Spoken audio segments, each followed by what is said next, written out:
आज ये बेटा स्टार्ट करते हैं आज की क्लास को। और लास्ट क्लास को मैं जल्दी से एक बार रिकॉल करवा देता हूं आपके लिए। बेटा सबसे पहले मैंने आपको नेगोशिएबल इंस्ट्रूमेंट का मतलब बताया कि सर ऐसा इंस्ट्रूमेंट जो फ्रीली ट्रांसफरेबल हो, ऐसा इंस्ट्रूमेंट जो, फिर मैंने बताया इंस्ट्रूमेंट का मतलब होता है एक ऐसा डॉक्यूमेंट जो अनदर पर्सन के फेवर में राइट या लाइबिलिटी क्रिएट करता है। फिर मैंने बताया कि एक नेगोशिएबल इंस्ट्रूमेंट के कुछ एसेंशियल एलिमेंट है जो हर नेगोशिएबल इंस्ट्रूमेंट में प्रेजेंट होते हैं। राइटिंग होना चाहिए, साइंड होना चाहिए, ये वो सारी मतलब सारी बात। फिर मैंने बताया नेगोशिएबल इंस्ट्रूमेंट तीन कैटेगरी में डिवाइडेड है। एक होता है बिल्स ऑफ एक्सचेंज, एक होते हैं प्रोमिसरी नोट, एक होता है चेक। और ये तीनों आइदर पेबल टू ऑर्डर होंगे या टू बेयरर होंगे। फिर हमने एक एक को इन डिटेल डिस्कस करा, bills of exchange, promissory note, cheque को। और तीनों में तीनों के एसेंशियल एलिमेंट, तीनों में क्या पार्टीज होती है, कौन ड्रॉ करता है, कौन मेकर है। हमने देखा कि चेक के केस में स्टैंपिंग की रिक्वायरमेंट नहीं होती, लेकिन बिल ऑफ एक्सचेंज और प्रोमिसरी नोट स्टैम्प्ड होने चाहिए। ठीक है, मैंने आपको ये भी बताया कि जो चेक होता है भैया, चेक बड़ा ही सिंपल शॉर्टेड चीज है। चेक एक बिल ऑफ एक्सचेंज की ही कैटेगरी है जिसमें चार चीजें अलग है। No acceptance, no stamping, draw on a specified banker, draw ही फिक्स द बैंकर होगा, और लास्ट बेटा यहां पे क्या था, ऑलवेज पेबल ऑन डिमांड होगा। ये चार चीजें अलग होती है। चेक में दो चीज आती है, पहला इलेक्ट्रॉनिक वाला चेक भी चेक होगा, और ट्रंकेटेड चेक जो पहले फिजिकल था बाद में कन्वर्ट कर लिया इलेक्ट्रॉनिक में, वो भी चेक चेक की कैटेगरी में आएगा। तीन पार्टीज होती है, ड्रॉ, ड्रॉई पे, ड्रॉई हमेशा फिक्स होगा, स्पेसिफाइड बैंकर।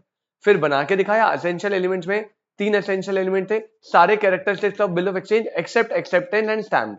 स्पेसिफाइड बैंकर होगा, पेबल ऑन डिमांड होगा। सारे चेक बिल ऑफ एक्सचेंज होते हैं बट सारे बिल ऑफ एक्सचेंज चेक नहीं होंगे। और फिर मैंने चेक और बिल ऑफ एक्सचेंज में डिफरेंस बता दिया, राइट। उसके बाद मैंने बताया था कि भैया नेगोशिएबल इंस्ट्रूमेंट के टाइप चार होते हैं। पहला होता है based on transfer, bearer instrument और ऑर्डर। तो मैंने बताया बेयरर क्या होता है भाई, जिसमें नेम में ब्लैंक होता है, जिसमें नेम की जगह लिखा होता है क्या, और बेयरर, या फिर जिसमें लास्ट एंडोर्समेंट ही ब्लैंक हो। ऑर्डर में क्या होता है, पर्सन लिखा होता है, payable to person or his order, या payable to order of a person, ये लिखा होगा तो ऑर्डर बन जाएगा।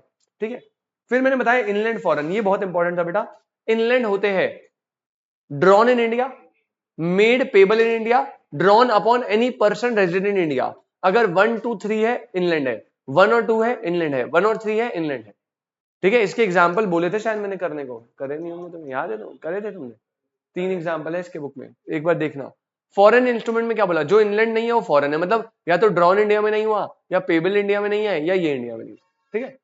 फिर उसके बाद एक होता है डिमांड इंस्ट्रूमेंट, एक होते हैं टाइम इंस्ट्रूमेंट। तो डिमांड इंस्ट्रूमेंट क्या होता है बेटा, वो होते हैं एट साइट या ऑन प्रेजेंटेशन, मतलब जब आपको इंस्ट्रूमेंट दिखाया जाएगा तब आपको पेमेंट करनी है।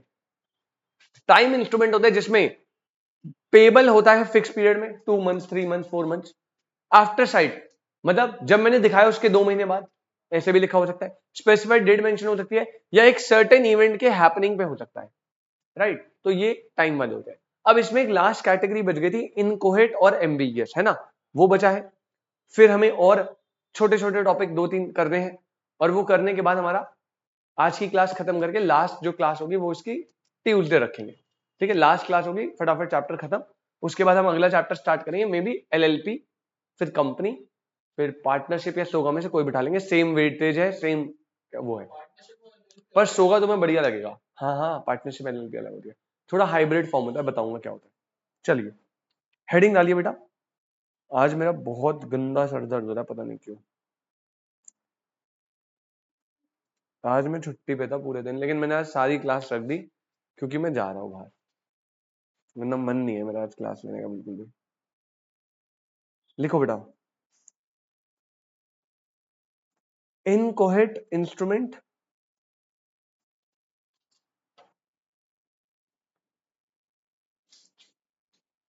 एंड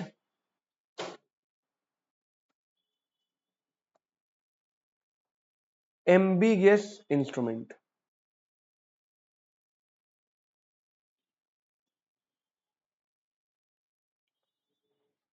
बहुत ही बेहतरीन टॉपिक है, इंपॉर्टेंट कर लीजिएगा बेटा प्लीज इसे। जैसे इनलैंड और फॉरेन था ना, वैसे ही इनकोहेट और एम्बिगियस है। और मैं पहले ही बताता चल रहा हूं, नेगोशिएबल इंस्ट्रूमेंट, जो छुट्टी मिल रही है आपको सैटरडे तक, तो भैया इसको अपना जो टेस्ट की प्रिपरेशन है वो निपटा के सैटरडे टेस्ट दे दिया। सैटरडे संडे ये 2 दिन आपको यूटिलाइज करने हैं। नेगोशिएबल इंस्ट्रूमेंट अभी अभी करा दिया, तुरंत के तुरंत बेटा सारे एग्जाम्पल कर डालो इसके। अभी एकदम फुल एकदम फॉर्म में हो, कॉन्सेप्ट समझ आ गए हैं। इसके एग्जाम्पल सारे जितने भी बुक में है भैया, गिनती के 25 पन्ने हैं नोट्स में। बुक में गिनती के कितने पन्ने? 25 पन्ने में पूरे तो कॉन्सेप्ट ही होंगे। हर कॉन्सेप्ट में जैसे कॉन्सेप्ट खत्म है उसके एग्जाम्पल है। इनलैंड फॉरेन के है, इनकोहेरेंट इसके है, सारे एग्जाम्पल अच्छे से पढ़ लेना। केस स्टडी उन्हीं एग्जाम्पल में से बनेगी, मैं बार बार बोल रहा हूं। ये तो क्या हर उसका करना है, हर एक्ट के लिए। ये काम कर लिया, आधी 90% मेहनत खत्म है। फिर जब आप स्कैनर खोल के देखोगे ना तो रियलाइज करोगे प्रीवियस ईयर में हर क्वेश्चन एग्जाम्पल से ही बन के आया है। तो प्लीज इसको ध्यान से करिएगा, ठीक है। नेगो में क्योंकि ज्यादा क्वेश्चन आपको स्कैनर में इतने दिख नहीं पाएंगे, क्योंकि प्रीवियस ईयर में क्वेश्चन का ही है। 2 ही अटेम्प्ट में तो नेगो आया है। नेगो पहले था नहीं ना हमारे सिलेबस में, इंटर में था। तो याद रखिएगा इसके सारे एग्जाम्पल आपको सैटरडे संडे करने हैं खुद से, पूरी बुक में। कहां तक? जहां तक आज की क्लास हो जाए ना वहां तक सारे एग्जाम्पल कर देना। मंडे को लास्ट क्लास ऑनलाइन रख के चैप्टर निपटा दूंगा। अब आइए बेटा इनकोहेट एमबीएस। सबसे पहले ए लिखो इसमें, इनकोहेट इंस्ट्रूमेंट।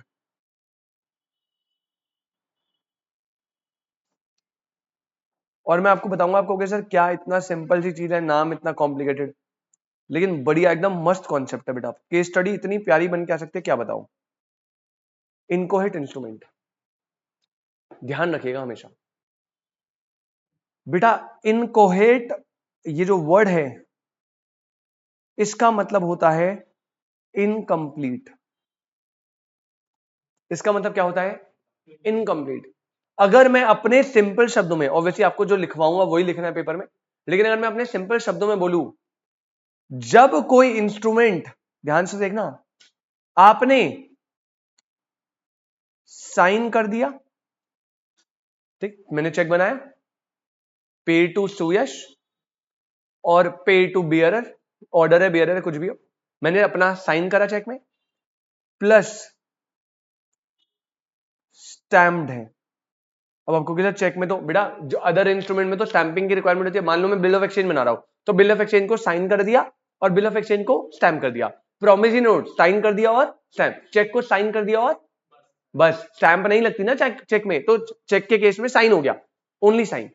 अगर आपने किसी इंस्ट्रूमेंट को साइन करके स्टैंप करवा दिया और आपने अमाउंट को फिल नहीं करा,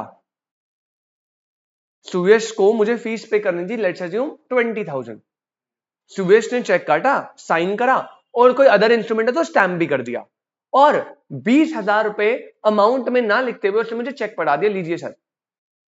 इस ट्रस्ट पे कि भाई सर तो अच्छा इंसान है, ऐसा लगता है इसको, इसने मुझे 20,000 रुपए चेक पकड़ा दिया, अमाउंट फिल करा इसने नहीं, तो टेक्निकली ये अमाउंट के टर्म्स में चेक इनकम्प्लीट है। अभी भाई अमाउंट तो इसमें भरी नहीं गई है, तो ये इनकम्प्लीट है ना। अब ये जो चेक या ये जो इंस्ट्रूमेंट है that is called inchoate instrument. क्या बोलते हैं इसे? Inchoate instrument, that's it. Inchoate instrument मतलब जो भी ऐसा instrument which is signed, which is stamped, but amount fill आपने नहीं करी और आपने काइंड ऑफ ब्लैंक चेक दे दिया, ठीक है, तो इसे इनकोहेट बोलते हैं। अब प्रॉब्लम क्या है? प्रॉब्लम यह है कि सर अगर अमाउंट नहीं भरी तो मैं तो अमाउंट कुछ भी भर सकता हूं। पॉइंट समझ रहे हो? अब हमें यही देखो, इनकोहेट इंस्ट्रूमेंट का मीनिंग तो बड़ा सिंपल है, मीनिंग तो बता दिया मैंने, खत्म हो गया। Instrument which is signed and stamped, और अमाउंट के टर्म्स में वो क्या है? इनकम्प्लीट। बट पॉइंट यह है कि इनकोहेट इंस्ट्रूमेंट के केस में लाइबिलिटी क्या बनेगी? सर लाइबिलिटी क्या बनेगी मतलब? बेटा अगर इसने 20,000 रुपए की पेमेंट करनी थी, मैंने इसे ट्यूशन पढ़ाया, 20,000 रुपए की फीस थी, अब इसने मुझे ब्लैंक चेक दिया, तो दो पॉसिबिलिटी है। पहली पॉसिबिलिटी है कि मैंने 20,000 रुपए फिल करा और मैंने बैंक में दे दिया, तो क्या मुझे पैसे मिलने चाहिए? एब्सोल्युटली यस, मैंने कोई गलती नहीं करी। इसने मुझे ब्लैंक चेक दिया, मैंने कहा यार अबे इसने तो चेक दे दिया है, इनकोहेट इंस्ट्रूमेंट है, इसमें भरो साला 30,000 रुपए, मैंने 30,000 रुपए भरे और मैंने दे दिया। अब पॉइंट ये है कि क्या क्या मेरे को पैसे 30,000 मिलेंगे? सर एक क्वेश्चन है मेरा। हाँ यस, अगर जब चेक दे रहे हैं तो बैंक को हम इन्फॉर्म करते हैं कि इतने अमाउंट नहीं बेटा, तो मिल जाएंगे। तो नहीं नहीं नहीं, बात ये नहीं तो मिल ही जाएंगे। बात ये है कि लीगली बैंक ने चल इनिशियली दे दिए, लीगली क्या होगा? लीगली 30,000 रुपए मैंने, मान ले फर्स्ट इंसिडेंट में मैंने 30,000 रुपए ले लिए बैंक से, तेरा साइन है, मैंने पैसे भरे ले लिए। अब तुझे तो पता मैसेज तो आएगा 30,000 रुपए, तू कहेगा सर को तो 20,000 का चेक दिया था। फिर जब तूने केस वेस करा तो लीगली क्या बनेगा कि 30 में से मैं कितने रखूंगा और 10,000 रुपए मुझे ऐसा हमेशा नहीं होता। अब यही पॉइंट बताना है। नहीं, अब देखना पॉइंट देख क्या होगा। जनरली लौटाने पड़ेंगे, लेकिन एक्सेप्शन भी। अब सुनो, पहले इनकोहेरेंट इंस्ट्रूमेंट की डेफिनेशन लिख ले। चलो पहले इनकोहेरेंट इंस्ट्रूमेंट समझ तो आ गया ना। बस लाइबिलिटी पे अभी तुम्हारा क्वेश्चन है कि लाइबिलिटी कितनी बनेगी, क्या बनेगी, किस केस में पूरा 30,000 रुपए मैं रख के निकल लूंगा, सुरेश कुछ नहीं कर सकता। कुछ केसेस में 20,000 ही ले सकता, उससे ज्यादा लिया तो सुरेश को बहुत कुछ कर सकता है। वो लाइबिलिटी का क्वेश्चन है, वो मैं अभी समझाना चालू करूंगा। लेकिन पहले आप इनकोहेरेंट इंस्ट्रूमेंट का मीनिंग लिख लीजिए बेटा, और I hope incoherent instrument clear है आपको। ठीक है, पॉइंट नंबर 1 लिखना बेटा, super important. It means an instrument that is incomplete in certain respect. That is incomplete in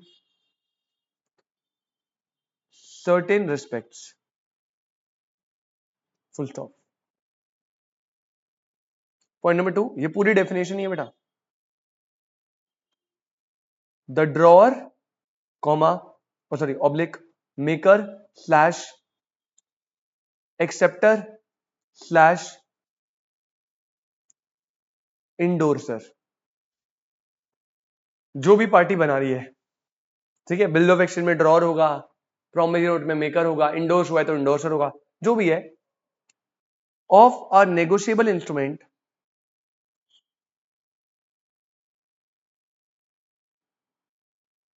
may sign and deliver the instrument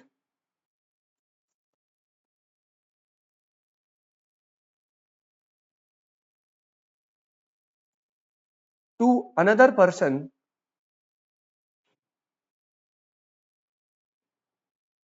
in his capacity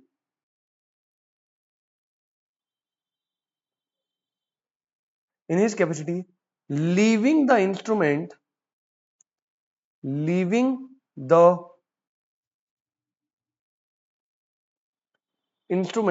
comma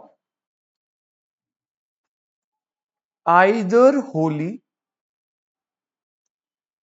blank, or having written on it the word incomplete. Full stop. Drawer, maker, endorser जो भी है बेटा, उसने क्या करा, sign करा और deliver कर दिया इंस्ट्रूमेंट को दूसरे व्यक्ति को, लेकिन उसने क्या लीव कर दिया, लिविंग द इंस्ट्रूमेंट, या तो पूरा का पूरा ब्लैंक, पूरा ही छोड़ दिया, या फिर उसमें रिटर्न लिख दिया क्या, word incomplete. Bill of exchange में लिख दिया इनकम्प्लीट है भाई, मतलब अमाउंट ये खुद फिल करेगा, या तो हमने ब्लैंक ही छोड़ दिया, नहीं इनकम्प्लीट लिख दिया। ठीक है, पॉइंट नंबर 3 लिखो last. Such an instrument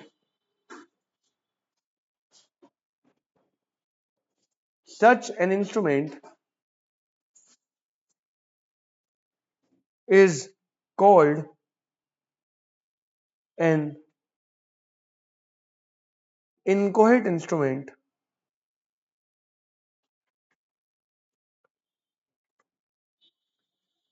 and this gives a power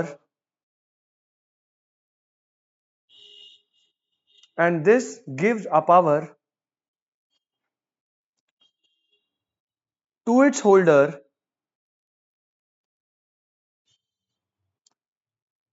to make it complete by writing any amount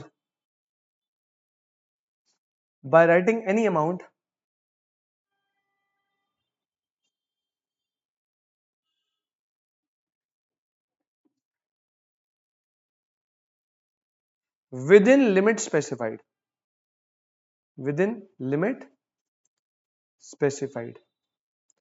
or limit specified by stamp affixed on it। अभी आपको सारी चीजों का आंसर मिलेगा, टेंशन मत लेना, थोड़ा सा बच्चे के लिए पहली बार में टेक्निकल हो रहा है। पूरी डेफिनेशन एक डेफिनेशन है बेटा, stamp affixed, AFF fixed, affixed on it. ठीक है जी, आगे बढ़े। अब मैं आपको समझाना चालू करूं बेटा क्या सीन है इसमें।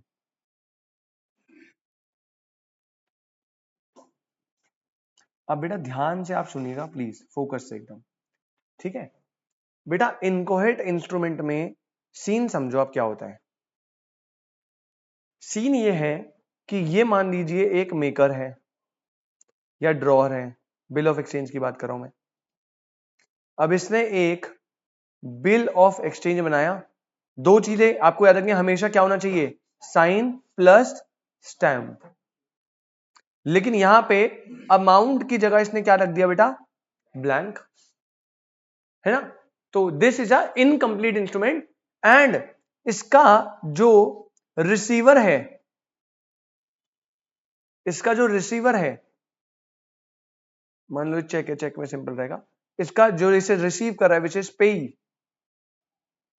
क्या कर रहा हूं मैं, यहां चेक है, ये ड्रॉअर है इसका, और इसका जो पेई है उसने, इसके पास राइट है कि वो यहां पे कोई भी अमाउंट भर सकता है ना। अब ध्यान से समझना बेटा, मैंने चेक ड्रॉ करा, चेक ड्रॉ करके मैंने सुयश को दे दिया, इसे बोलते हैं टेक्निकल टर्म्स में होल्डर ऑफ द चेक। क्या बोलते हैं, holder of the cheque. Holder मतलब समझना, होल्डर की डेफिनेशन में लिखवा दूंगा। होल्डर होता है जिसके पास उसका पोजेशन है, पहला इंस्ट्रूमेंट का पोजेशन भी होना चाहिए और उसके पास लीगल राइट होना चाहिए उस अमाउंट को रिसीव करने का। चलो क्या मतलब बेटा, देखो जैसे मान लो मैं, इसने मुझे फीस पे करनी थी, इसने मुझे एक चेक दे दिया। अब मैं क्या बन गया, चेक का होल्डर, क्योंकि मेरे पास चेक है और चेक का जो पैसे रिसीव करने का राइट है वो भी मेरे पास है। मान लो मेरे से वो चेक खो गया और वो संदीप को मिल गया, क्या संदीप होल्डर बनेगा, नहीं। मतलब टेक्निकल इंग्लिश में तो वो कहेगा हाँ मेरे पास पोजेशन है, लेकिन बेटा क्या संदीप के पास right to receive the amount है।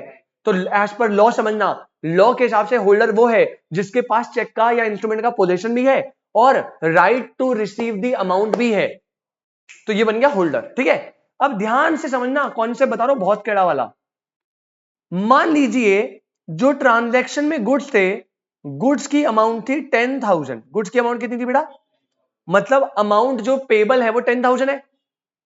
अब इसने इसको एक इनकोहेट इंस्ट्रूमेंट दे दिया जिसमें अमाउंट क्या लिखी हुई है, ब्लैंक।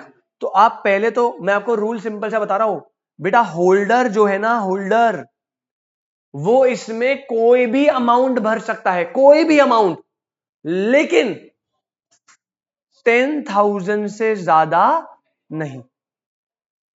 मतलब आप होल्डर के केस में बता रहा हूं, आप जो है इसमें कोई भी अमाउंट भर सकते हो और आप, वो सामने वाला बंदा लायबल हो जाएगा उस अमाउंट के लिए, अगर ये 6 भर देगा तो 6, 7 भर देगा तो 7। लेकिन होल्डर जो है वो किसी भी हालत में जो ड्यू पेबल अमाउंट है उससे ज्यादा फिल नहीं कर सकता। सर ये तो बेसिक सा रूल है, कैसी बात कर रहे हो आप, ये तो नॉर्मल सी बात है।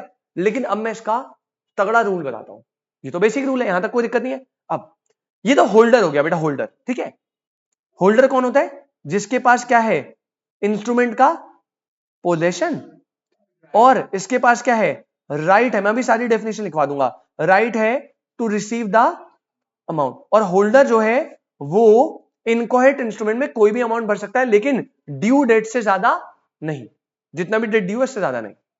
अब एक और टर्म होता है, ध्यान से समझना, एक टर्म होता है बेटा होल्डर इन ड्यू कोर्स। क्या होता है बेटा, होल्डर इन ड्यू कोर्स। ये अगर आप समझ गए ना, मजा ही आ जाएगा बेटा। होल्डर इन ड्यू कोर्स, बेटा ये है डैडी, ये है पापा जी। ठीक है सुरेश भाई, आपके पापा जी, पापा जी ने क्या करा, चेक पे बेटा साइन कर दिया। चेक पे क्या कर दिया, साइन कर दिया। साइन करके ब्लैंक चेक छोड़ा, उन्हें पेमेंट करनी होगी आगे। अब डैडी ने चेक पे साइन करा, मतलब ये इंस्ट्रूमेंट क्या बन गया, इनकोहेट, साइन है, स्टैम्प की रिक्वायरमेंट नहीं है, अमाउंट उन्होंने फिल नहीं करा। अब ये चेक सबसे जहरीले इंसान को मिल गया बेटा। कौन है सबसे जहरीला, वो खुद ही हंस गया। देखो ये किसको मिल गया बेटा, सुयश को। सुयश कह रहा है सर कैसी बात कर रहे हो, ऐसा मौका थोड़ी छोड़ दूंगा। कह रहा क्या बोल रहे थे पापा, PS5 नहीं लेना, अभी बताता हूं भाई। ये भाई साहब बढ़िया एकदम साइन लेकर आ गए, और आपको मजे की बात बताओ, साइन जो है, हाँ ठीक है, साइन लेकर आ गए, चेक का साइन था, चेक क्या करा इन्होंने, चुरा लिया। जिस काम में माहिर है भाई ने अपने हाथ की सफाई दिखाई और स्टोलन कर लिया, चुरा लिया, फ्रॉड से ले लिया, किसी भी तरीके से ले लिया इनकॉर्ट इंस्ट्रूमेंट। अब देखो, अब ये एक तरीके से लेमन लैंग्वेज में होल्डर है, लॉ में होल्डर नहीं है, क्योंकि होल्डर में तो right to receive the amount भी आता है ना, लेकिन लेमन लैंग्वेज में ये होल्डर है। अब इस भाई साहब ने क्या करा, जिसके पास चेक का पोजीशन है, ये गए भाई साहब एक शॉप पे, मान लो ये गए क्रोमा में, और भाई साहब जो है मस्त करके शॉपकीपर से बोला, बेटा एक PS5 निकाल दे बढ़िया वाला, सबसे महंगा वाला निकालियो, बढ़िया एकदम बैटमैन एडिशन निकाल, बैटमैन, और 10-15 सीडी वीडी और एक एक्स्ट्रा कंसोल, पूरा सब डाल दे। बेटा इस भाई साहब ने एक PS5 परचेज कर लिया, मस्त एकदम सीडी वीडी सब, गेम वेम सब। और सुरेश भाई जब पेमेंट करने की बारी है तो उन्हें कैसी बात करो सर, इन्होंने क्या दे दिया बेटा, चेक फॉर कंसिडरेशन। बेटा इसने PS5 लिया ना, तो उसकी कंसिडरेशन में दे रहा है ना ये चेक दिया, बोलेगा कितने का अमाउंट, और इसने अमाउंट उसमें फिल कर दिया, और ये अमाउंट फिल करके इसने बेटा किसको दे दिया, शॉपकीपर। पहले बताइए एग्जाम्पल समझ आया? अब देखो यहां पे सुयश ने चेक चुराया, which is a bad thing, और उसने PS5 खरीदा और वो चेक दे दिया शॉपकीपर को। क्या शॉपकीपर होल्डर है? यस। अरे भाई उसने, उसके पास चेक का पोजीशन है और उसने तो गुड्स बेचे, तो उसके पास राइट टू रिसीव पेमेंट भी है, तो वो होल्डर है। क्या शॉपकीपर को जो चेक मिला है वो फॉर कंसिडरेशन मिला है? क्या इसने चुराया, इसे रोड पे पड़ा मिला, ऐसा कुछ है? नहीं, इसने तो गुड्स बेचे, PS5 बेचा, उससे कंसिडरेशन में रिसीव करा है, तो it is holder, sorry he is holder for consideration. और क्या शॉपकीपर को पता था कि ये चोरी का चेक है? नहीं, मतलब शॉपकीपर क्या गुड फेथ में था? Absolutely yes sir. बेटा अगर ये 3 कंडीशन मिल जाती है, अब शॉपकीपर बन गया HDC, which is holder in due course. Holder in due, ध्यान रखना, एक होल्डर होने में और एक HDC होने में डिफरेंस क्या है? होल्डर होता है जिसके पास पोजेशन है और जिसके पास राइट टू रिसीव है, ठीक है। अब HDC क्या है? जो एक होल्डर है, पहले तो होल्डर होना चाहिए, उसको जो इंस्ट्रूमेंट मिला है वो हमेशा फॉर कंसिडरेशन मिला है। अब जैसे मान लो पापा ने सुरेश को चेक साइन करके दे दिया, बेटा तेरे लिए है, अब ये होल्डर बन गया ना, क्योंकि इसके पास पोजीशन भी है और राइट टू रिसीव अमाउंट भी है। लेकिन क्या पापा ने फॉर कंसिडरेशन दिया है तो तू HDC है? नहीं है तू HDC। लाइट गई क्या? पॉइंट समझो आप, पॉइंट समझो, कोई दिक्कत नहीं है, आ गई शायद। पॉइंट समझो भाई, HDC बनने के लिए 3 कंडीशन है, होल्डर होना पड़ेगा, फॉर कंसिडरेशन इंस्ट्रूमेंट मिलना चाहिए, और आप गुड फेथ में, आपको नहीं पता आगे से पीछे से चेक कहां से आ रहा है, कैसे आ रहा है, चोरी का आ रहा है, कैसे आ रहा है, HDC। अब मेन रूल बताओ क्या है? अगर कोई इनकोहेरेंट इंस्ट्रूमेंट है, उसमें एक नॉर्मल होल्डर फिल करेगा अमाउंट, और कितना अमाउंट फिल कर सकता है? जो डेट पेबल है उससे ज्यादा नहीं। लेकिन अगर मान लो नॉर्मल होल्डर है, उसने डेट पेबल था 10,000 रुपए, उसने जो है क्या कर दिया, उसने कर दिया 15,000 रुपए। अब वो गया रिसीव करने, कितने पैसे मिलेंगे उसे? 10, मतलब हाँ आइडियली वो कितने ले सकता है? 10 ही ले सकता है। लोग कहते हैं 10 ही ले सकते हैं क्योंकि आप नॉर्मल होल्डर हो ना। अब मजे की बात सुनो, इसने मुझे इनकोहेरेंट इंस्ट्रूमेंट दिया, इनकोहेरेंट मतलब ब्लैंक, मैंने क्या करा, मैंने वो आगे किसी और पर्सन को इंडोर्स कर दिया, और वो बंदा HDC था। क्या था वो बंदा? आ गया ना, खुल गया। अब बताता हूं एग्जांपल, देखो यहां पे ये बंदा है, इसने इंस्ट्रूमेंट ड्रॉ करा जिसमें अमाउंट की जगह इसने क्या लिख दिया? ब्लैंक। किसको मिला ये इंस्ट्रूमेंट? इसको। ये नॉर्मल होल्डर है, नॉर्मल क्या है ये? होल्डर। हाँ कोई नहीं, दोबारा बना रहा हूं। अब मान लो जो अमाउंट था, अमाउंट पेबल वो था 10,000, तो बेटा होल्डर के पास राइट है कि वो कितना रिसीव कर सकता है, ओनली 10,000। होल्डर ने गया, चलो ठीक है, होल्डर क्या करा, होल्डर गया आगे और उसने ना एक शॉपकीपर से सामान ले लिया, और अब ये शॉपकीपर ऑब्वियसली होल्डर बन गया, फॉर कंसिडरेशन है, गुड फेथ है, और इसने क्या करा, अमाउंट की जगह 15,000 रुपए लिख दिए, और ये किसको दे दिया, एक HDC को, होल्डर इन ड्यू कोर्स को। अगर होल्डर इन ड्यू कोर्स का केस है इनकोहेट इंस्ट्रूमेंट में, तो वो कोई भी अमाउंट रिकवर कर सकता है जितनी उस इंस्ट्रूमेंट में लिखी है। मतलब इसने जब चेक दिया था तो वो 10,000 की पेमेंट के लिए था, अगर नॉर्मल होल्डर जाएगा पैसे लेने तो उसे ओनली 10,000 मिल सकते हैं, उससे ज्यादा नहीं। लेकिन अगर इसने आगे चेक इंडोर्स कर दिया और 15,000 का अमाउंट लिख दिया, मतलब डेट से ज्यादा का अमाउंट लिख दिया, और एक HDC को दे दिया जो कि होल्डर है, फॉर कंसिडरेशन, गुड फेथ में है, तो HDC उससे 15,000 रिकवर करने का राइट रखता है। तो इनकोहेट इंस्ट्रूमेंट की लायबिलिटी दो केस में है, एक केस में नॉर्मल होल्डर में और एक केस में होल्डर इन ड्यू कोर्स में। होल्डर के केस में इनकोहेट इंस्ट्रूमेंट में आप उतना ही अमाउंट डाल सकते हो जितना डेट पेबल है, उससे ज्यादा की लायबिलिटी नहीं आएगी। लेकिन अगर होल्डर इन ड्यू कोर्स है तो उस केस में उसके पास जितने अमाउंट का इनकोहेट इंस्ट्रूमेंट हाथ में आया उतना वो पेमेंट रिसीव करने के लिए है, वो करेगा, चाहे भले ही 10,000 के लिए चेक इशू हुआ था, 15,000 डल गई ना अमाउंट, चेक किसके पास है, HDC के पास है ना, अभी 10,000 रिकवर करेगा, 15 रिकवर करेगा। लेकिन एक नॉर्मल होल्डर कितना रिकवर कर सकता है, ओनली 10, जितने के लिए गुड चेक एक्चुअली इशू हुआ था।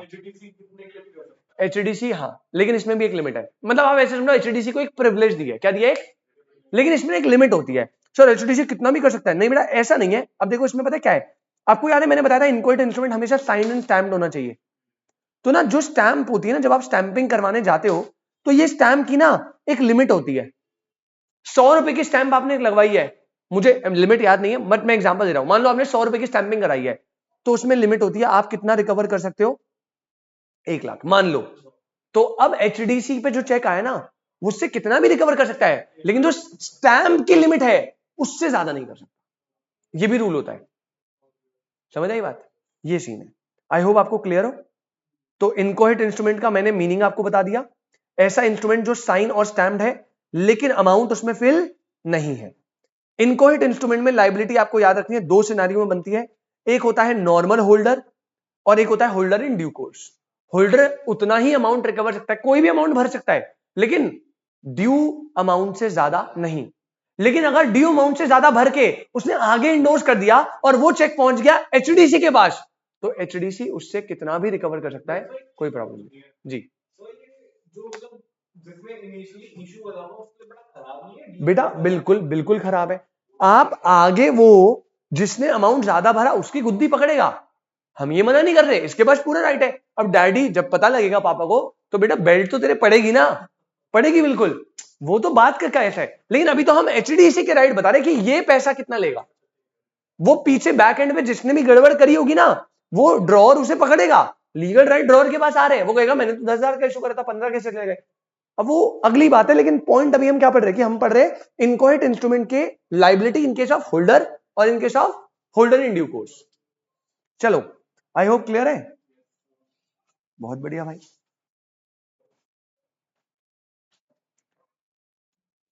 होल्डर समझ आ गया ना। तो एक काम करेंगे, अभी होल्डर वोल्डर तो मैं डिफाइन कर देता हूं, पहले यहां पे लिख लेते हैं, ये लिखा ना आपने तीन, पहले मीनिंग लिख लिया फिर इसमें लिखना, इसके अंदर ही इसी के अंदर एक छोटी सब हेडिंग बना के इनकोहेट में ही,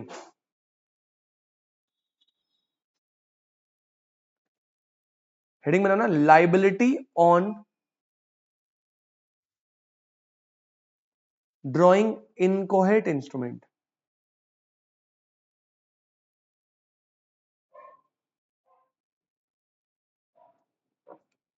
liability on drawing inchoate instrument, इसमें लिखो बेटा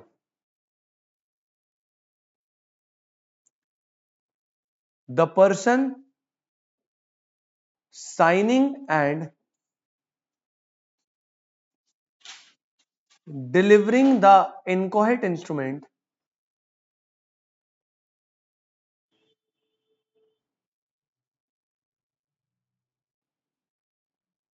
the person signing and delivering the inchoate instrument is liable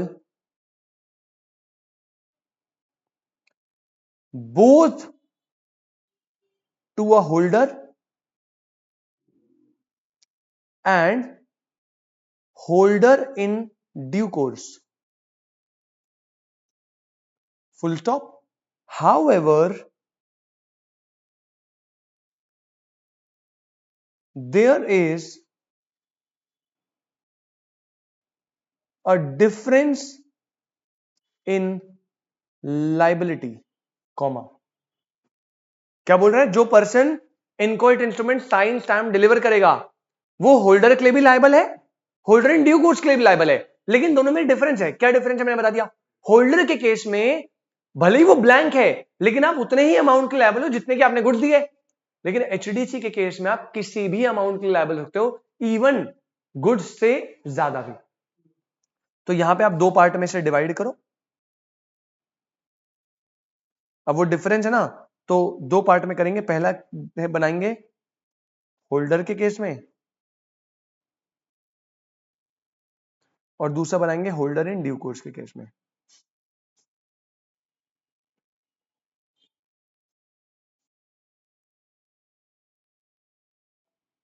ठीक है. होल्डर और holder in due course.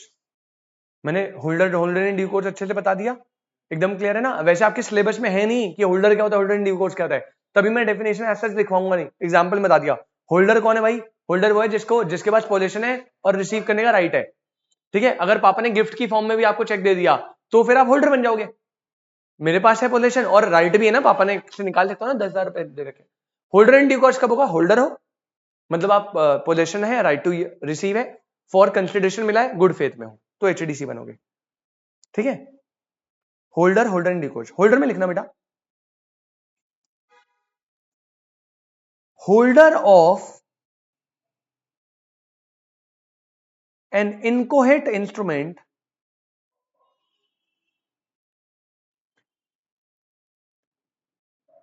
Can not recover the amount in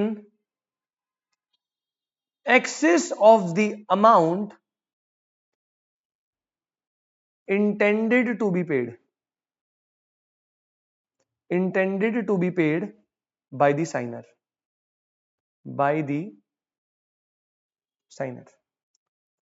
हाँ जी भाई, क्लियर है. होल्डर जो है वो इनकोहेट इंस्ट्रूमेंट में can not recover amount excess of the amount intended to be paid by the signer. Signer का intention था 10,000 पे करने का, तो आप 10,000 तक रिकवर कर सकते हो, उससे एक्सेस रिकवर. बेटा इससे इतनी प्यारी प्यारी केस स्टडी बनेगी ना इनकोहेट से, अच्छे से पढ़े, कॉन्सेप्ट क्लियर कर रखना इसमें. लेकिन एचडीसी के केस में ऐसा नहीं होता. लिखो, एचडीसी कैन however recover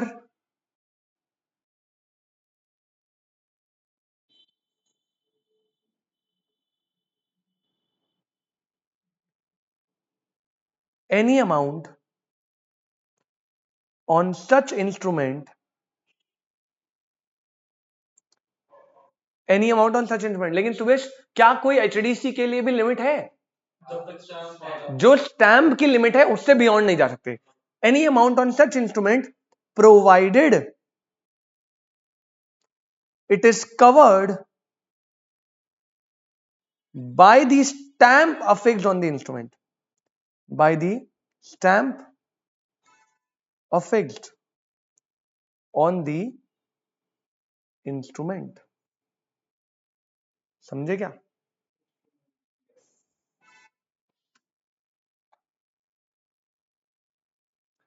इसमें ना एग्जाम्पल नंबर 13 दिया हुआ है इसी के जस्ट नीचे, ऐसे ही सीन कि ऐसे ऐसे करके होल्डर को दिया, एक यहां से आया उसने साइन चुरा लिया, होल्डर को मिल, जैसे यही क्वेश्चन बना देगा एचडीसी का.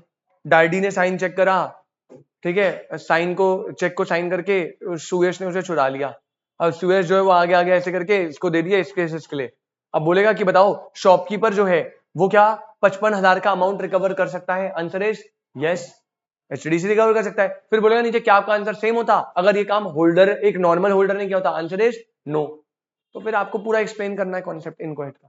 ठीक है, एक बार एक काम करो ना, HDC ये जो एक आपने नोट कर लिया ना, बस एम्बिगियस अब मैं करवा रहा हूं, इनकोएट खत्म हो गया, जो स्पेस है नीचे का वो इस एग्जाम्पल के लिए छोड़ देना, नीचे लिख लो नोट बना के होल्डर इन ड्यू कोर्स, और फोटो ले लेना एग्जाम्पल की, होल्डर इन ड्यू कोर्स की हेडिंग डाल के ये एग्जाम्पल आप इसके नीचे नोट कर लेना, ठीक है।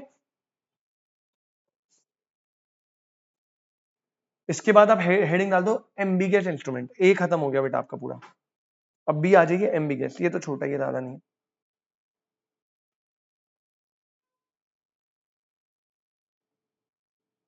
एम्बिगियस इंस्ट्रूमेंट,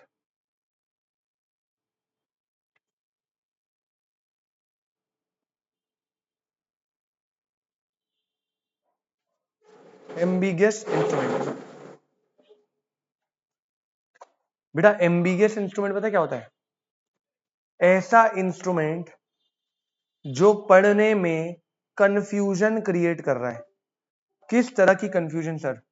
बेटा मतलब आपको समझ ही नहीं आ रहा कि क्या ये एक प्रोमिसरी नोट है या फिर ये एक बिल ऑफ एक्सचेंज है, समझे क्या?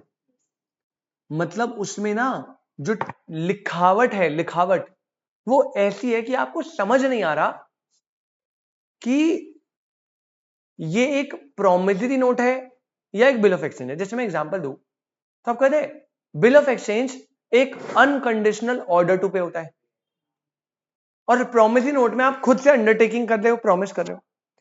तो मान लो आपका एक इंस्ट्रूमेंट है जिसमें ऐसे लिखा है I order myself to pay a sum of ₹10 lakh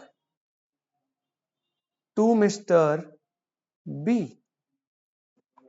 अब देखो आए मतलब ये अपने आप को बोल रहा है, यानी आए बोलते ही ये क्या है, प्रोमिसरी नोट, लेकिन आगे क्या वर्ड आ गया, ऑर्डर किस में देते हैं, बिल ऑफ एक्सचेंज में। अब ये प्रोमिसरी नोट है, बिल ऑफ एक्सचेंज समझ नहीं आ रहा। तो बेटा ये एक ऐसा टेक्निकल, मतलब एक बेसिकली बनाते टाइम आपने एक टेक्निकल डिफॉल्ट कर दिया जिसकी वजह से आपको समझ नहीं आ रहा कि ये प्रोमिसरी नोट है या बिल ऑफ एक्सचेंज है।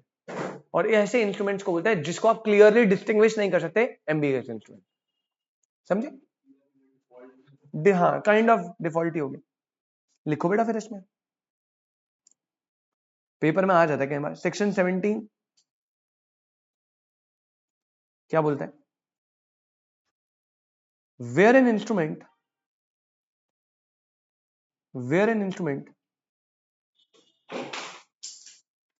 may be constructed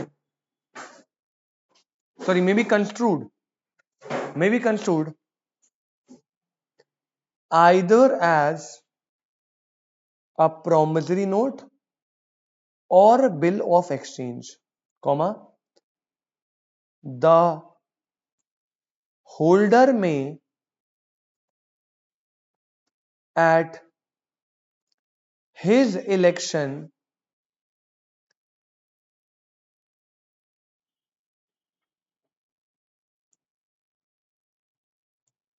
treat it as either, and the instrument shall be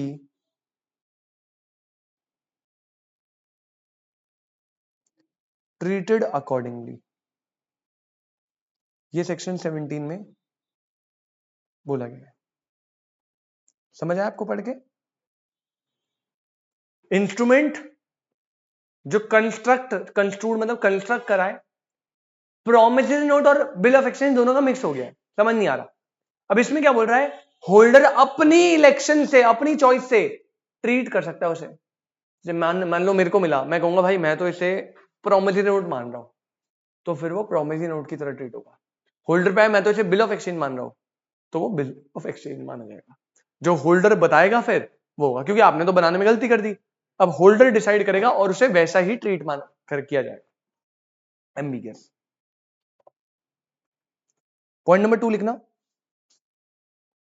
ambiguous में, point number 2 thus comma an instrument which is vague and cannot be clearly identified. An instrument which is vague and cannot be clearly identified either as bill of exchange or promissory note is an ambiguous instrument.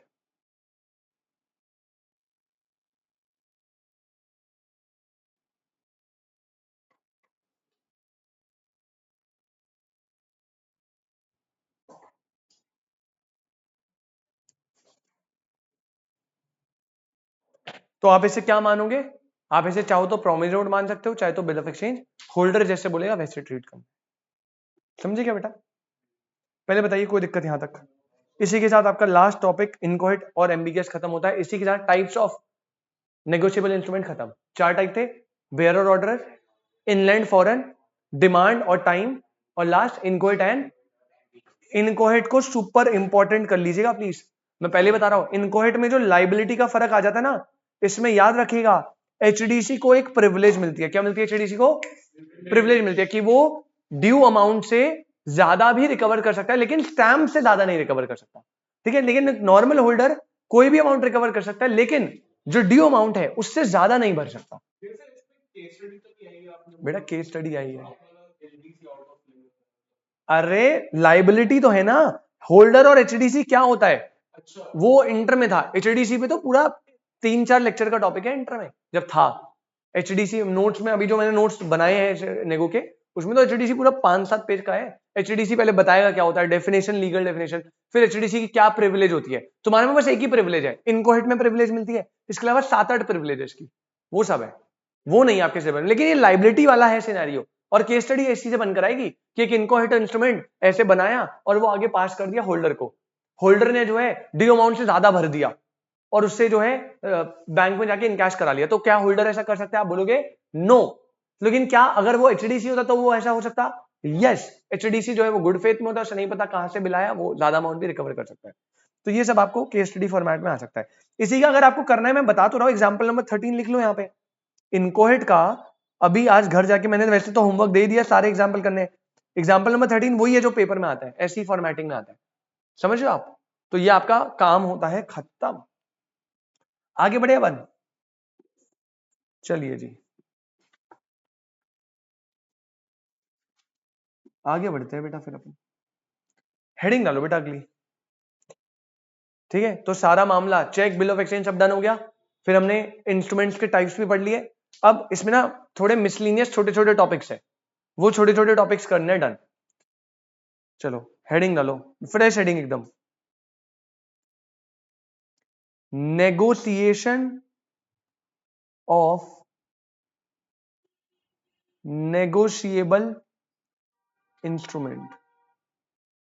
Heading है बेटा negotiation of negotiable instrument. Negotiation of negotiable instrument. बेटा negotiation का मतलब यहां पर क्या है? Negotiation का मतलब है ट्रांसफर।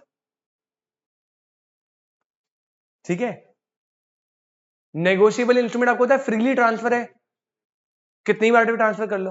पॉइंट है उसे ट्रांसफर करना कैसे। नेगोशिएबल इंस्ट्रूमेंट को नेगोशिएट कैसे किया जाता है आपको पता है ऑलरेडी, इतना सिंपल है। देखो हाँ मैंने बताया था पीछे। अब देखो दो केस है, पहले फोकस, पहले ब्राइडल पे चलाओ। मैंने बताया था जितने भी नेगोशिएबल इंस्ट्रूमेंट होते हैं 3 टाइप के होते हैं, या तो ऑर्डरर या bearer.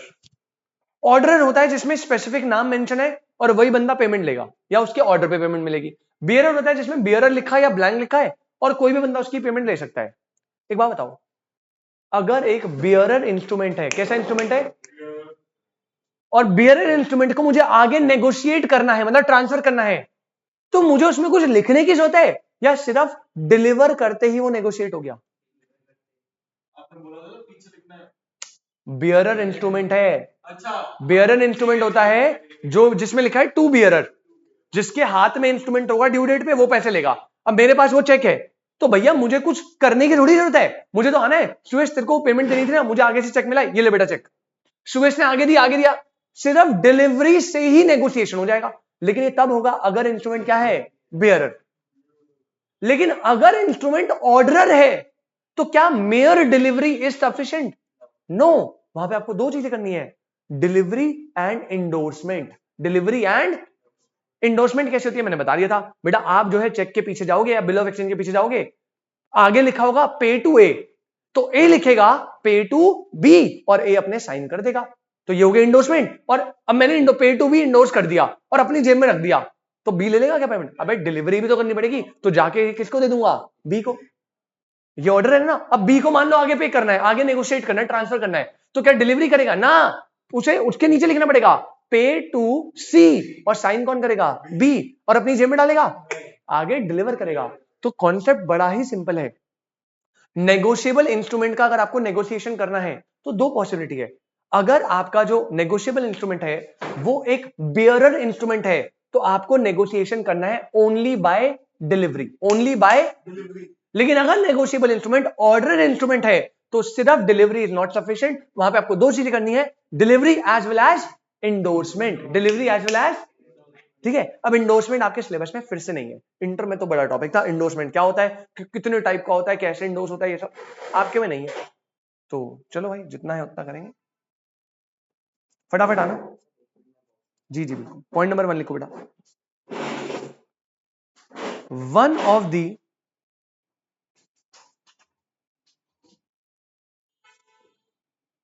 essential characteristics of a negotiable instrument is that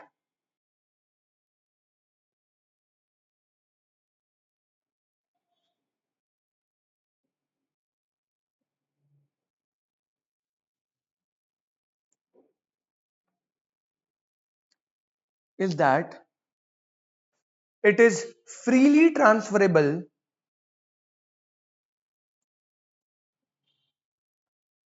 from one person to another. One of the essential characteristics of a negotiable instrument is that it is freely transferable from one person to another. आपको पता है तो point number 2 लिखो। As per section 14 of the Negotiable Instrument Act, comma, when a negotiable instrument is transferred from one person to another,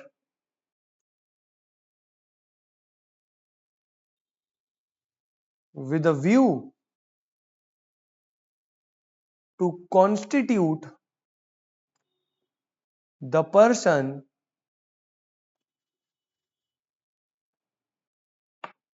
holder thereof, comma, the instrument is deemed to have been negotiated, deemed to have been negotiated। पढ़ लेना बेटा क्या बोल रहा है। पहला point, one of the essential element of negotiable instrument क्या है कि वो फ्रीली ट्रांसफरेबल है। तो पहला पॉइंट आपको कैरेक्टरिस्टिक्स में भी बताया था क्या होता है बेटा, ये फ्री ट्रांसफर। तो सेक्शन 14 पता है क्या कहता है, कहता है अगर नेगोशिएबल इंस्ट्रूमेंट ट्रांसफर हो रहा है from one person to another, जहां पे व्यू पता है क्या है, व्यू है कि उस पर्सन को क्या बनाना है इस इंस्ट्रूमेंट का, होल्डर। अब जैसे मेरे पास एक चेक था, संदीप ने कहा सर चेक दिखाओ ना, चेक दिखाओ ना, तो मैंने उसे पकड़ा दिया, मैंने कहा ये ले यार चेक दिखा लिया, तो क्या ये नेगोशिएशन हो गया? अबे देखने के लिए दिया है, मारूंगा लेके क्या तो, है ना, ये तो देखने के लिए दिया है। नेगोशिएशन होगा कब, जब आप एक पर्सन जो है वो दूसरे पर्सन को नेगोशिएबल इंस्ट्रूमेंट देगा इस व्यू के साथ कि उस पर्सन को क्या बनाना है, होल्डर। तब हम बोलेंगे कि इंस्ट्रूमेंट को डीम्ड मानेंगे कि वो क्या हो गया, नेगोशिएट हो गया, मतलब ट्रांसफर हो गया।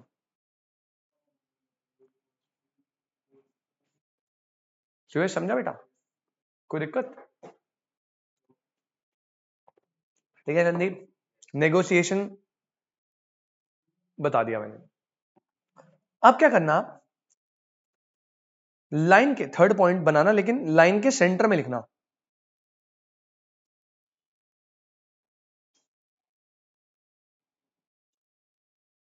Modes of negotiation. बेटा नेगोशिएशन मतलब ट्रांसफर है, मैं बार बार बता रहा हूं, कंफ्यूज मत होना। अभी जो ट्रांसफर है इसके कितने मोड होते हैं, अब जल्दी बताओ कितने मोड होते हैं। हाँ क्या क्या, हाँ दो होते हैं, जल्दी बताओ। एक तो अभी तो बताया। एंडोर्समेंट, अच्छा वो हाँ नहीं नहीं, तू सही बोल रहा है। एंडोर्समेंट हो गया, और एक मेरे को वो वर्ड ध्यान नहीं आ डिलीवरी। रहा। हाँ डिलीवरी। अब डिलीवरी कब चाहिए, delivery when instrument is bearer. अच्छा अबे मारूंगा इतना। बेटा नेगोशिएशन करने के दो तरीके हैं, एक डिलीवरी और एक एंडोर्समेंट। बेयरर इंस्ट्रूमेंट में आपको सिर्फ डिलीवरी चाहिए, ऑर्डर इंस्ट्रूमेंट में आपको डिलीवरी प्लस एंडोर्समेंट दोनों चाहिए। ठीक है, कंफ्यूज हो रहे हो क्या वर्ड्स में? भूल गया था। Modes of negotiation.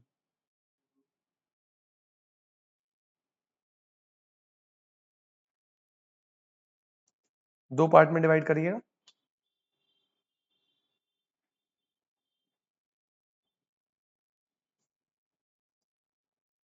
पहला, in case where promissory note, bills of exchange, cheque, ये पेबल टू बियरर है, पहला केस। दूसरा, in case where promissory note, bills of exchange और चेक पेबल टू ऑर्डरर है, payable to bearer, payable to order. अगर payable to bearer है तब आपको पता है नेगोशिएशन होता है, negotiation only by delivery. Negotiation सिर्फ कैसे होता है, डिलीवर कर दो, नेगोशिएट हो गया। लेकिन अगर ऑर्डर है, मतलब वहां पे लिखा हुआ है भाई पे टू सुयश, अब चाहता है सुयश संदीप को मिले, तो सिर्फ डिलीवरी से तो होगा नहीं, क्योंकि नाम तो सुयश है, तो उसको इंडोर्स भी करना पड़ेगा। तो यहां लिखो negotiation by delivery as well as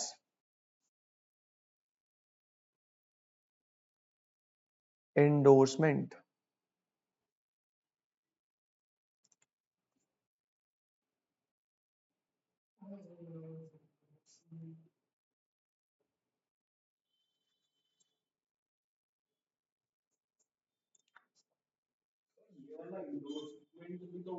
ई वाला, हाँ मैंने बताया था, ई आई ए की बात, कोई दिक्कत।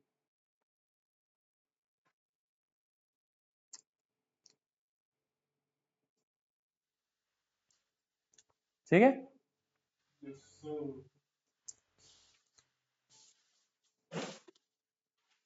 चलो अब इन दोनों को हमें थोड़ा सा पढ़ना है, तो पहले लिखना आप ए। हेडिंग वही चल रही है बेटा, नेगोशिएशन ऑफ नेगोशिएबल इंस्ट्रूमेंट। ठीक है, पहला तरीका क्या होता है, दो तरीके ना, डिलीवरी और इंडोर्समेंट। तो पहला तरीका लिखो negotiation by delivery, negotiation by delivery.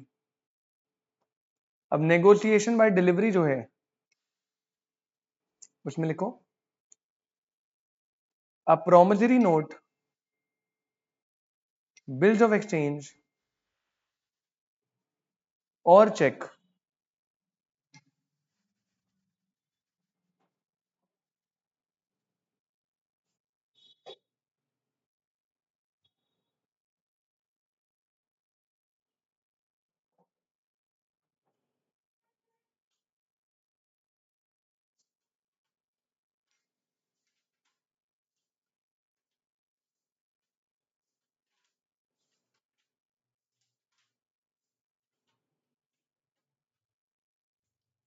A promissory note, bill of exchange और check payable to bearer is negotiable by delivery thereof. ये तो आपको पता था, by delivery thereof. ये है पहला पॉइंट. इसमें देखो दूसरा point which is exception. Sir इसका भी exception. A promissory note,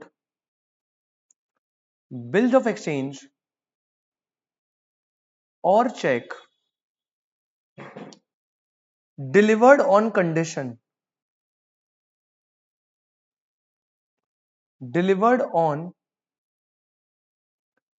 condition that it is not to take effect except in a certain event, comma, is not negotiable,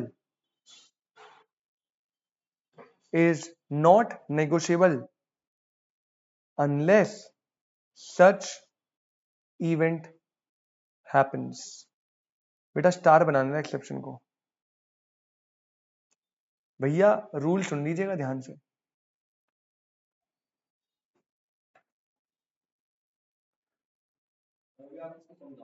हाँ बेटा रूल सुनिए ध्यान से. Normally promissory note, bills of exchange, cheque, जो क्या है, जो बियरर है, जो क्या है, उसमें नेगोशिएशन सिर्फ क्या चाहिए, डिलीवरी. अगर आगे उसे नेगोशिएट करना है, ट्रांसफर करना है, मैंने संदीप को, संदीप ने सुरेश को, तो आपको बस डिलीवरी करनी है. लेकिन दूसरा रूल इसी के अंदर, लेकिन अगर promissory note, bill of exchange, cheque जो कि बियरर है but condition on event happening, कोई भी ऐसा इंस्ट्रूमेंट है, हमने बताया था ना आपको कि वो जो है एक इवेंट पे बेस्ड है. अब इवेंट याद है ना, इवेंट हमेशा सर्टेन होना चाहिए. आप वर्ड देख लो क्लियरली मैंने लिखा हुआ है सर्टेन इवेंट. अगर वो इवेंट अनसर्टेन होगा तो बेटा नेगोशिएबल इंस्ट्रूमेंट ही इनवैलिड है ना. क्योंकि मैंने एसेंशियल में पहले ही बताया था कि जैसे आपको याद है कि एग्जांपल दिया था कि मैं आपको पे करूंगा 1 लाख रुपीस अगर एक ही डेथ हो जाए. अब एक ही डेथ होना सर्टेन था तो वो ट्रू एक सही नेगोशिएबल इंस्ट्रूमेंट है. लेकिन मैं आपको पे करूंगा 1 लाख रुपीस अगर मेरी शादी सी से हो जाए, ये क्या है, ये अनसर्टेन इवेंट है. सी कहीं और भी शादी कर सकती है. तो अगर सर्टेन इवेंट है तो चलेगा. पहली बात तो अनसर्टेन नहीं होना चाहिए. तो अगर कोई promissory note, bill of exchange, cheque, उसकी पेमेंट इवेंट हैपनिंग पे कंडीशन पे बेस्ड है, तो बेटा फिर याद रखना, फिर delivery is not enough for negotiation. उस केस में बेटा delivery is not enough for, फिर डिलीवरी नहीं चलेगी. फिर क्या चलेगा बेटा, फिर आपको डिलीवरी तो करनी पड़ेगी. लेकिन ये नहीं है कि मैंने डिलीवरी कर दी अब ये पेमेंट ले लेगा. उसके बाद आपको इवेंट होने का भी वेट करना पड़ेगा. हाँ, अब क्योंकि भाई आपने कंडीशन लगाई थी ना, तो वो कह रहा है कि एक्सेप्शन में अगर promissory note, bill of exchange, cheque deliver हुआ इस कंडीशन पे कि भैया ये तब तक इफेक्ट में नहीं आएगा जब तक एक सर्टेन इवेंट नहीं होता, तो is not negotiable unless such event happens. Delivery पे कंडीशन लगा दी ना इवेंट हैपनिंग की, तो वो एक एक्सेप्शन आपको देखते हुए चलना है केस स्टडी में. पहले बताइए समझ आया. चलिए फिर इसमें आप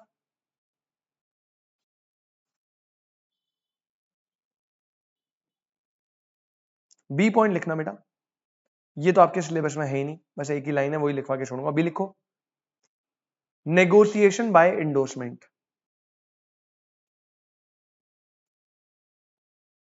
negotiation by endorsement.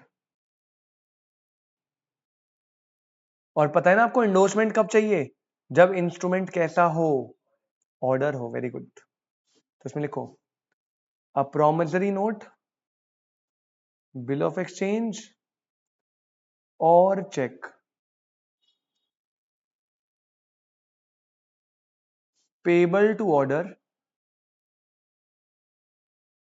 Comma is negotiable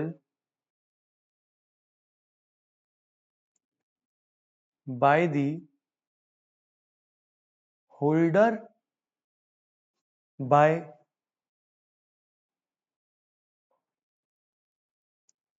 endorsement and delivery thereof।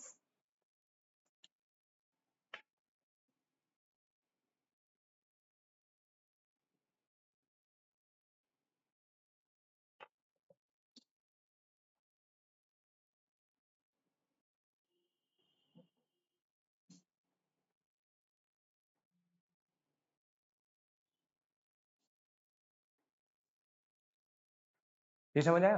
अच्छा आपको एक चीज और बताऊं, एक आपकी नॉलेज के लिए। आपको याद है ये अभी मैंने बताया negotiation by delivery, bearer instrument की डिलीवरी करते ही नेगोशिएट हो जाता है, लेकिन एक्सेप्शन था अगर आपने उस पर कंडीशन लगाई हुई है तो फिर आप उसे नेगोशिएट नहीं कर सकते, पैसे नहीं ले सकते जब तक वो इवेंट हैपन नहीं होता। इसमें अगेन एचडीसी को प्रिविलेज होती है।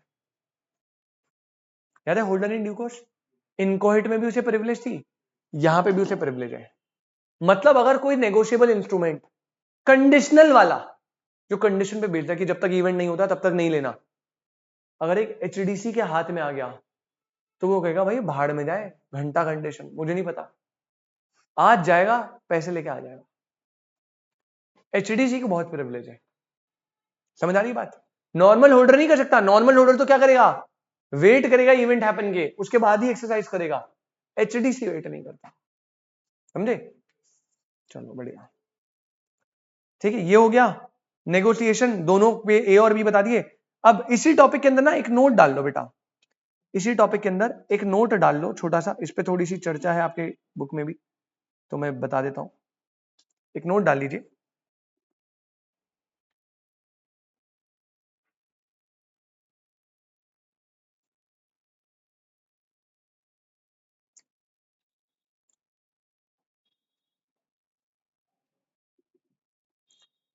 नोट डालना importance of delivery, importance of delivery in negotiation. आप देख रहे हो नेगोशिएशन में सबसे ज्यादा इंपॉर्टेंस किसकी है बेटा? क्यों? क्योंकि देखो ना, चाहे ऑर्डर हो चाहे बियरर हो, दोनों में एक चीज कॉमन है नेगोशिएशन के लिए, क्या? डिलीवरी। सुरेश भाई, डिलीवरी के बिना ना यहां काम चलेगा ना यहां, इंडोर्समेंट के बिना तो यहां काम चल जाएगा, डिलीवरी के बिना काम नहीं चल सकता। तो नोट डालो importance of delivery in negotiation. इसमें एक दो पॉइंट लिख लेते हैं फिर हम खत्म करेंगे। अब इसमें ना आपकी बुक में दो टॉपिक बचे हैं, एक है चेक का डिसऑनर, छोटा सा टॉपिक है जल्दी करेंगे, और एक जो टॉपिक है वो थोड़ा सा अलग है, नया है, प्रिजम्पशन वाला, वो अगली क्लास। तो दो टॉपिक बचे हैं छोटे छोटे, नहीं सॉरी, एक टॉपिक है छोटा चेक का डिसऑनर, एक टॉपिक है मीडियम, वो दोनों अगली क्लास निपटाएंगे, चैप्टर फिनिश।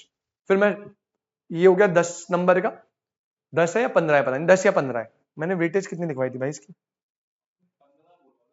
हाँ, जो इनिशियली वेटेज दिखवाई थी वो करेक्ट थी, वो आईसीआई मॉड्यूल के अकॉर्डिंग थी। एक मिनट में देख लेता हूँ। 10 से 15, ठीक है। तो ये हमारा ये हो जाएगा, एक ये हो जाएगा। इसके बाद मैं कराऊंगा आपको एलएलपी। यार ये वेटेज मुझे लग रहा है चेंज हुई है, गलत, मैंने यहाँ 5 क्यों लिख दिया? ये 5 to 10 है, एलएलपी इज 5 to 10। तो मैं एलएलपी कराऊंगा 10 मार्क्स में, फिर कंपनी कराऊंगा, फिर सोगा कराऊंगा, फिर पार्टनरशिप। देख लेंगे, चलो एक बार मैं वो भी देख लूंगा वेटेज। मुझे लग रहा है वेटेज शायद थोड़ी चेंज हुई है। इसके बाद कंपनी करना है ना नेक्स्ट क्लास। इसके बाद कंपनी करें नेक्स्ट? मैं सोचा था एलएलपी कर ले, एलएलपी जल्दी हो जाएगा, 10 नंबर। वही ऐसे जैसे ये था ना 10 से, ये तो 10 से 15 है, तो एलएलपी इससे भी छोटा, शायद 3 क्लास में ही खत्म। 3 में मैं ज्यादा बोल रहा हूँ, ट्राई करूंगा 2 में खत्म कर दूं, ठीक है। और 10 नंबर का है। कंपनी कर लेंगे, सॉरी LLP कर लेंगे, फिर कंपनी कराऊंगा 20 नंबर का, और फिर पार्टनरशिप या सोगा में से दोनों, क्योंकि मॉडरेट ही है जो कंफर्टेबल होगा। सोगा को लर्न करना इजी है, इंटरेस्टिंग है, इजीली याद हो जाता है जल्दी से, जेन्युइनली बता रहा हूं। और पार्टनरशिप में लर्निंग थोड़ी टाइम लगाती है, लेकिन पार्टनरशिप आप इजीली अंडरस्टैंड कर पाओगे क्योंकि आपने वहां पे पढ़ी है। तो अगर आपको लर्न इजीली चाहिए तो सोगा के लिए चलेंगे, अगर आपको समझना के लिए कन्वीनियंट चाहिए, समझ तो मेरे हिसाब से आ ही जाता है सब कुछ, हाँ, तो लर्निंग के लिए देखेंगे सोगा उठा लेंगे। आ जाओ भाई फटाफट। Importance of delivery, point number 1, delivery of an instrument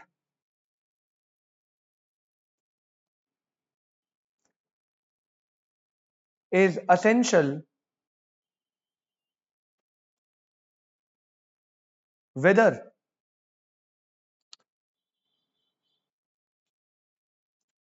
the instrument is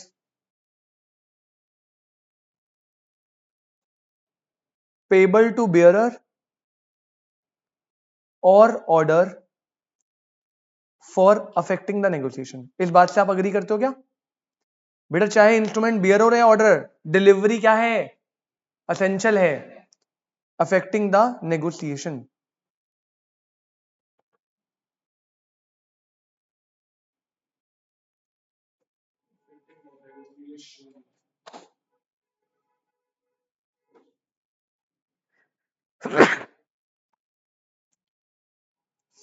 affecting the negotiation, sorry रे चल जा रे।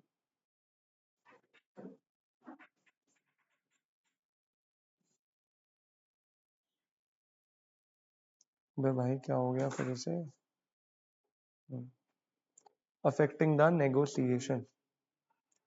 अब नेक्स्ट पॉइंट लिखना बेटा, डिलीवरी होती है दो प्रकार की, सेंटर में लिखना, डिलीवरी दो पार्ट में डिवाइड कर लो। एक होती है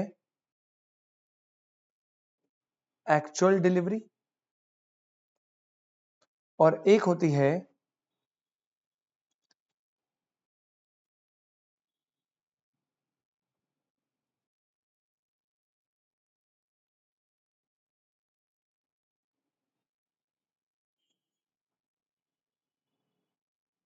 कंस्ट्रक्टिव डिलीवरी।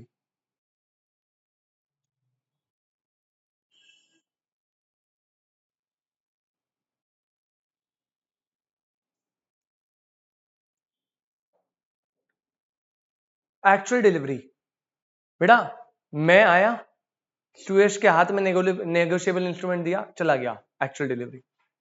मैं आया, सुयश भाई साहब थे नहीं घर पे, उनकी मम्मी थी, मैंने नेगोशिएबल इंस्ट्रूमेंट मम्मी को दिया, ये चेक था सुयश के लिए, मैं चला गया, constructive.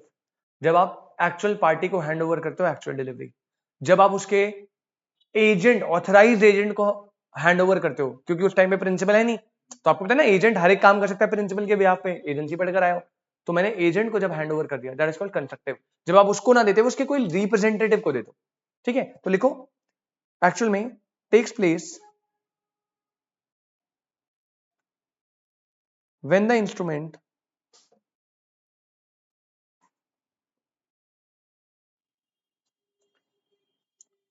Changes hand physically.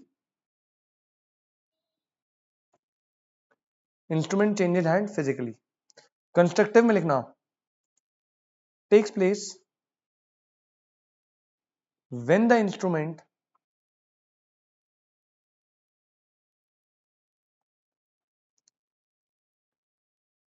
is delivered to the agent, comma clerk, comma servant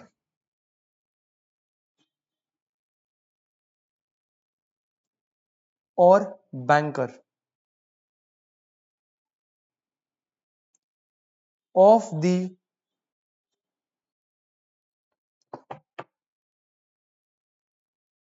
endorsee on his behalf।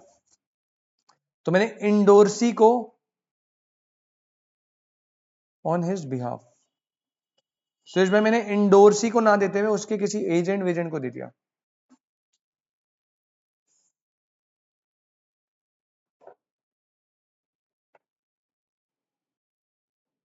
ठीक है, कितने पॉइंट हो गए? 2 पॉइंट हो गए ना। 2 बातें और लिखवा रहा हूँ, छोटे छोटे पॉइंट, फिर हम ये टॉपिक खत्म करते हैं।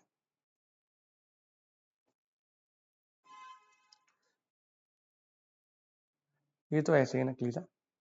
Delivery is essential, delivery is essential not only at the time of negotiation, not only at the time of negotiation। कह रहे ट्रांसफर करने के लिए तो एसेंशियल है ही, लेकिन सिर्फ ट्रांसफर में नहीं, but also at the time of making और ड्रॉइंग ऑफ नेगोशिएबल इंस्ट्रूमेंट। बेटा इस बात पे अग्री करते हो क्या? आप एक बार ही ना चैप्टर की स्टार्टिंग में एसेंशियल्स निकालना नेगोशिएबल के, मेकिंग और drawing negotiable instrument. Promissory note को मेक करते हैं, बिल को ड्रॉ करते हैं। नेगोशिएबल इंस्ट्रूमेंट के एसेंशियल निकालना बिल्कुल चैप्टर की स्टार्टिंग में, एकदम चैप्टर की स्टार्टिंग में। Essentials of negotiable instrument, essential of negotiable instrument मिला। लास्ट पॉइंट पढ़िए बेटा एक बार, क्या है last point? Instrument should be, negotiation में तो डिलीवरी इंपॉर्टेंट है ही, जब आप आगे ट्रांसफर करोगे। इनिशियली जब आप प्रिपेयर कर रहे हो नेगोशिएबल को, तब भी बेटा मैंने चेक ड्रॉ करा पहली बार फ्रेश, तो चेक ड्रॉ करके अपने पास रखो। मैं उसको ड्रॉ करूंगा ना, उसको डिलीवर करूंगा, और ये जब आगे नेगोशिएट करेगा तो आगे डिलीवर करेगा। तो कह रहे डिलीवरी नेगोशिएशन के अलावा अलावा मेकिंग एंड ड्रॉइंग में भी इंपॉर्टेंट है, एसेंशियल है। और लास्ट पॉइंट, अब पॉइंट आता है, if a person makes the endorsement of instrument, if a person makes the endorsement of instrument but before delivery, एक बंदा है उसने endorsement कर दी, मान लो पीछे नाम वाम सब लिख दिया कि भाई पे करना है, इसको आगे नेगोशिएट करना है, but before delivery to the endorsee, the endorser die। ठीक है, एग्जाम्पल क्या दे रहा हूं, ए ने चेक दिया बी को, ठीक है, बी के नाम का, बी ने क्या करा, उसे आगे इसने लिखा पे टू बी और ए के साइन कर दिए। अब बी आगे उसे इंडोर्स कर रहा है, ऑर्डर इंस्ट्रूमेंट है, तो इसने क्या करा, इसने यहां पे लिखा है पे टू बी, ए के साइन थे, इसने उसके नीचे क्या लिखेगा, ये पे टू सी, और किसने साइन कर दिए। लेकिन जब ये सी को देने जा रहा था बेटा, रास्ते में ही बी की क्या हो गई, डेथ। मतलब इंडोर्समेंट तो हो गई है, लेकिन डिलीवरी देने से पहले मर गया, ये बात बोल रहा है। To the endorsee the endorser die, comma the legal representative of the deceased person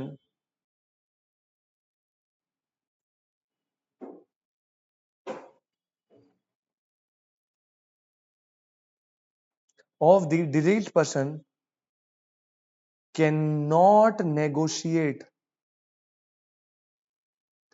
the same by mere delivery thereof। बेटा भावनाओं में मत भेजना कि सर साइन तो कर दिए बी ने, रास्ते में जाते जाते तो मरा है। तो उसके लीगल रिप्रेजेंटेटिव ने, वाइफ ने, बेटे ने पता क्या करा, कह रहे कोई दिक्कत नहीं है, मैं पकड़ा के आ जाता हूं।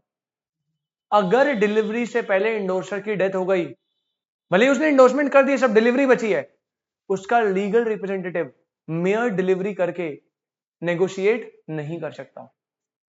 राइट नहीं है आपके पास अब डिलीवरी का, मत करना, कुछ नहीं होगा। तो बोल रहा है the legal representative of the deceased person can not negotiate the same by mere delivery thereof. ठीक है, आगे आपको सेपरेट प्रोसीजर्स लेने पड़ेंगे, लेकिन अब डिलीवरी से काम तो नहीं चलेगा बस। तो बेटा डिलीवरी के ऊपर थोड़ी चर्चा मैंने और बता दी आपको। तो आप अगर नोटिस करो तो मैंने आज आपको क्या क्या कराया।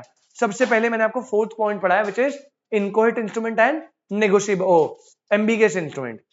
इनकोहेट इंस्ट्रूमेंट में प्लीज याद रखिएगा, जो लाइबिलिटी है वो आती है दो केस में, एक नॉर्मल होल्डर को और एक होल्डर इन ड्यू कोर्स को। होल्डर इन ड्यू कोर्स को हमने प्रिविलेज दिया है कि वो कोई भी अमाउंट इवन ड्यू अमाउंट से ज्यादा भी ले सकता है, लेकिन स्टैंप वाली अमाउंट से ज्यादा नहीं ले सकता। इसके बाद मैंने एम्बिगियस बताया, जो बिल और प्रोमिसरी नोट दोनों ही है, कंफर्म नहीं हो पा रहा, वेग है, हिडन है, तो आप उसे कुछ भी ट्रीट कर सकते हो और जो उसे ट्रीट करोगे आप उसी की तरह वो वर्कआउट करेगा। फिर मैंने बताया नेगोशिएशन कैसे करेंगे नेगोशिएबल इंस्ट्रूमेंट का। तो मैंने बताया नेगोशिएशन करने के दो तरीके हैं। अगर पेबल टू बियरर है तो मेयर डिलीवरी इज सफिशिएंट, अगर पेबल टू ऑर्डर है तो डिलीवरी एंड एंडोर्समेंट दोनों करना पड़ेगा। और डिलीवरी भी बता दी, एंडोर्समेंट भी बता दी, लेकिन याद रखना अगर आपको डिलीवरी कर रहे हो आप, लेकिन डिलीवरी के टाइम पे कंडीशन है इवेंट हैपनिंग की, तो सिर्फ डिलीवरी से काम नहीं चलेगा, फिर आपको इवेंट के लिए वेट करना पड़ेगा। लेकिन इसमें भी किसको प्रिविलेज दिया है? एचडीसी को इसमें भी प्रिविलेज है। अगर उसके पास एक बार डिलीवरी आ गई, इवेंट अभी हुआ नहीं, एचडीसी कहता है मुझे मतलब नहीं है, मैं तो आज ही पैसे ले लूंगा। ठीक है, इंडोर्समेंट बता दिया, डिलीवरी दो टाइप की होती है वो बता दी, और कुछ सिनेरियो बता दिए। ठीक है, अब इस कॉन्सेप्ट में दो टॉपिक बचे बेटा। एक पहला टॉपिक आप बुक के इसके तुरंत बाद देखोगे बुक में, which is called dishonour of cheque. Super important topic, super important topic, inter में तो इतना इंपॉर्टेंट था क्या बताऊं। तो डिसऑनर ऑफ चेक बताऊंगा कि चेक जब डिसऑनर होता है, सिर्फ चेक बाकी नहीं। और दूसरा एक कॉन्सेप्ट है अगला, प्रिजम्पशन करके है शायद, कुछ क्या था, एक मिनट, अगला अगला अगला, ठीक है, प्रेसेंटमेंट फॉर ऑफ इंस्ट्रूमेंट ऐसे करके टॉपिक है, उसको कराएंगे। दो टॉपिक करेंगे नेक्स्ट क्लास। सैटरडे आपकी क्लास नहीं है, सैटरडे सिर्फ क्या है, टेस्ट, 1:30 बजे टेस्ट के लिए मिलते हैं 1:30 बजे, और बाकी सॉर्टेड सीन है। सैटरडे क्लास नहीं है, 1:30 बजे टेस्ट है। मंडे को ऑनलाइन क्लास होगी तो बता दूंगा, ठीक है, अपडेट आ जाएगा। ट्यूसडे तो हमारी 10:30 बजे होती है, चैप्टर निपटाएंगे और इसके बाद हम करेंगे LLP. Thank you so much, tata bye bye.